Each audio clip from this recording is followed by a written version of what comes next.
Drivin Ivan here with a 2000 Porsche Boxster.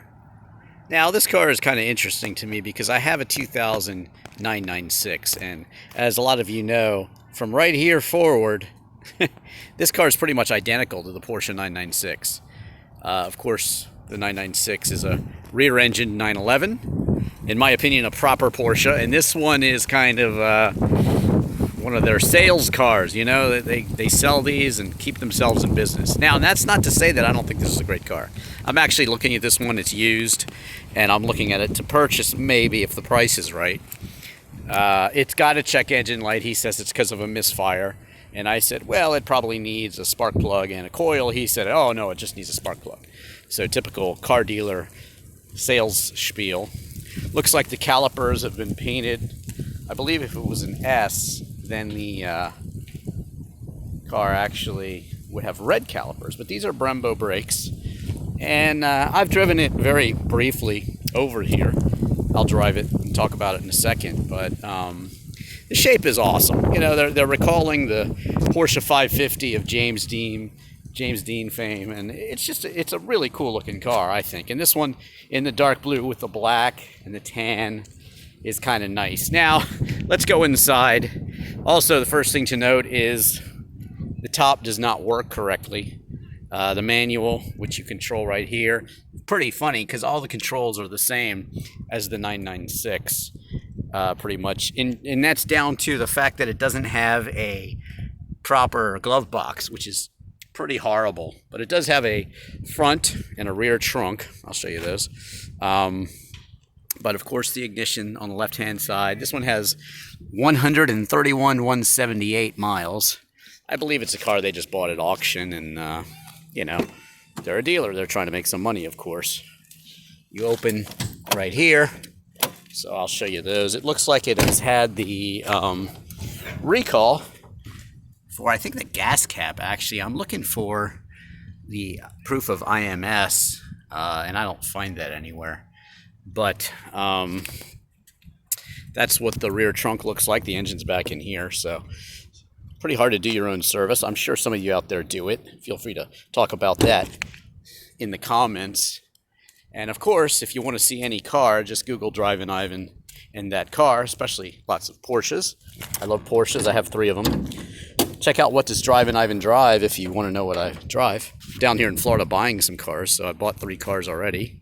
Look for those cool reviews in the future. Even bought a Chrystal Woody. That's a pretty cool car. Check that review out. Probably in about a month from now. When I'm posting this video, I'll have that video out. But here's the front trunk, also similar to the 911, totally the same. There's an amplifier and multi-disc there. But, I mean, the car looks okay. It's missing this, but that's inside the car. This is where you find out what the car was ordered with and things like that. So, there you go. Those stickers seem to be all intact. So, let's go take it for a spin, shall we? Start it up right through here. There you go. Check engine light on. You never want to see that. It's always very scary. Traction control off. I don't know how that happened. That's the button right here. And the problem is, it doesn't say that it's off. So that's kind of weird. Tells me the traction control's off, but it's not off. Uh-oh. There we go. So you could put it in gear here. You can shift it up and down with the shifters here. It says, there you go, manual 1, manual 2. So you can shift it from first to second there. Or you can just use it like a normal manual. So, pretty cool. You know, I mean, yeah, purists want a nice 5-speed manual transmission and all that stuff, but you know, this car is maybe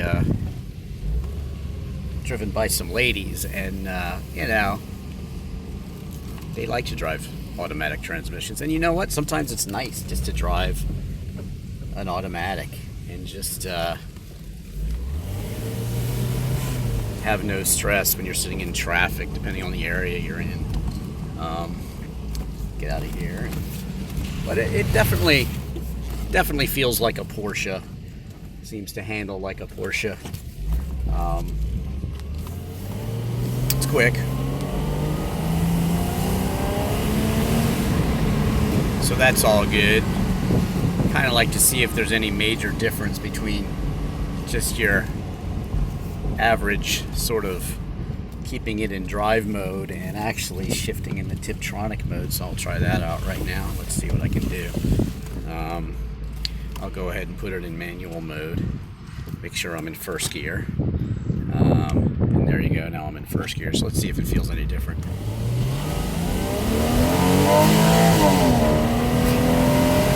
Yeah, definitely a Porsche. Definitely fun. And it's quick. So that's good. Put it back into drive mode and just coast along here. But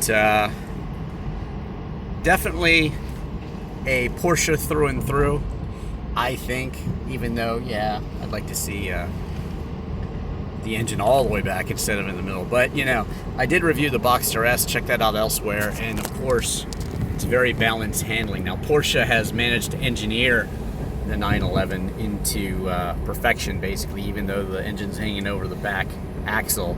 They have engineered out all the issues, and so lots to be said for that. But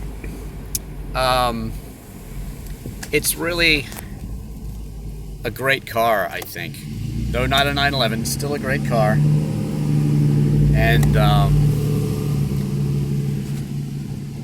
there's just definitely a place for these great used cars like this one out there. It's quite inexpensive. You know, I think the dealer's asking in the 6 range for this one, which might be a little high given everything that's going on with it. But that being said, you know, they've already offered me a lower price, so we'll see. And who knows? Maybe I'll end up with this Porsche, maybe I won't. If you want to see what I've bought in Florida, check out my reviews soon. But there you have it. Don't forget to follow me on Twitter and Instagram. Check out all my other car reviews. Check out my disc golf videos that I also shot here in Florida. And of course, follow me on Twitter and Instagram. And just Google Drivin Ivan and any car you want to see and you'll find it. Thanks for watching. I'm Drivin Ivan.